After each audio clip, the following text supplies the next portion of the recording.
Good morning, everyone. Good morning. Thank you. Black people are not taught to dream. We're just commanded to work, so I only have this dollar. And on it, broken black and brown bodies have been pushed through the penal and legal system just to make a profit. But for y'all, I'll call it black economics. It's funny how when we stopped picking cotton, they started picking our pockets and hanging from a tree. It's the same as Slim Pickens in your wallet. I'm just saying, it didn't take the loose lips that I wish had sunk in the slave ships to see the truth that they want to hang you with the same noose they say, pick yourself up by your own bootstrap. I see through the fakeness. Like how attacking the veiled woman on Fox News makes money for the veiled racists, I want to change the system that uses and abuses our people's stories for personal gain, especially those that deal with rags to riches, because when they wrung out Eric Garner's neck like a washcloth, for them that was rags for riches. Check the police faxes. They killed a man for selling loose cigarettes in New York City, while in the same city, there's a president that's dodging millions upon millions upon millions of dollars in taxes. I guess legal doesn't always mean equal. And in the United States, sometimes legal means the extermination of black, brown, and indigenous people, but I'm not angry. I'm not angry. I'm really not angry. Some of y'all races really sucked on the Soul Gone Challenge while I'm giving speeches for practice for something greater. Because we have leaders, social, political, economic leaders that like to focus on me, the people. When I want to flip the system upside down so it's we, the people. Or break you out your chains and say, free the people. Black Romans down at UF, I'm just saying I don't see my people. There are people that like to get hair extensions and lip injections and butt injections trying to beat our people. I don't get it. How did this happen? Even the vast reaches of outer space are dark. How dare they try to invalidate our blackness?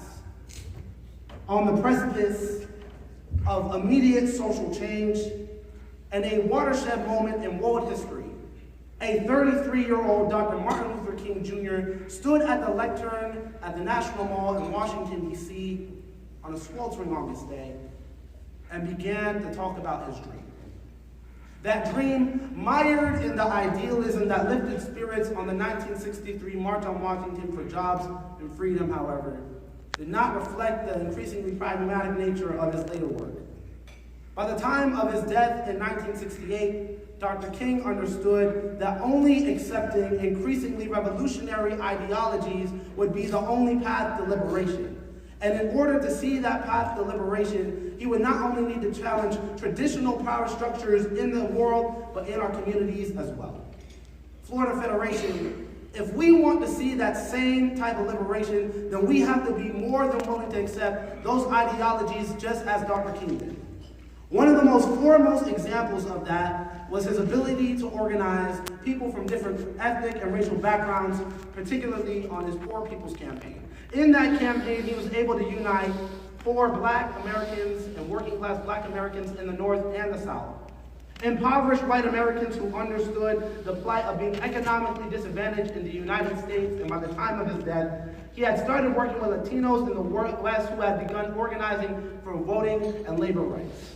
The result was a then unprecedented campaign to create social and economic inequality, especially as the United States moved to more manufacturing industries in the 1970s. Likewise, today we have is at its worst point since the 1970s. On average, the average CEO will make hundreds of times more money than one of their employees, even though someone like Warren Buffett might pay the same effective tax rate as one of his secretaries. Secondly, Dr. King understood in order to move from chaos to community, you had to organize in places where it's needed the most. And to me, that seems to make sense. For us, that means, and it might be uncomfortable for some of us, most of the organizing that we need to do will not be in the halls of power. They will be in forgotten neighborhoods and underserved communities, predominantly of color. And we know this because we can tell where Dr. King organized. He wasn't organizing for my Soulflow Breast. He wasn't organizing in Coral Gables or in South Beach. He wasn't organizing in Weston for my Broward brothers. He wasn't organizing in nice neighborhoods in Orlando or nice neighborhoods in Tallahassee or nice neighborhoods in Jacksonville. Places like Selma, Montgomery, Birmingham were comprised of neighborhoods that were forgotten systemically. And Dr. King understood that because he understood that poverty was not just some naturally occurring phenomena in society like some people make it seem. It is a socially engineered concept. Ghettos are not just created, they're not trees in the ground, they are perpetuated by those in power. And it's not no longer just the ghettos themselves, but what they beget. In an era that is rife with new Jim Crow, we have seen how pipelines to prisons are systemically built, not just on street corners, but in classrooms, in our very homes. And I would be remiss if I did not add this third point without a call to action for the Florida Federation today. The Florida Federation of Alpha Chapters, and I can say this unequivocally, boasts the most gifted collegiate and professional minds, not only in the state of Florida, but the world. Amongst our ranks are student body officials, lawyers, doctors, entrepreneurs. We have educators of children and builders of men. But we can only realize those efforts if we consolidate those efforts. For example, the United States has some of the worst laws on clemency in the world. Particularly in the state of Florida, has some of the worst clemency laws in the country. In 2011, Governor Rick Scott instituted some of the most restrictive laws regarding clemency that the world and the state of Florida has ever seen. But here at Alpha Phi Alpha Fraternity Incorporated, we in fact believe that a voteless people is a hopeless people. And we need to consolidate our efforts to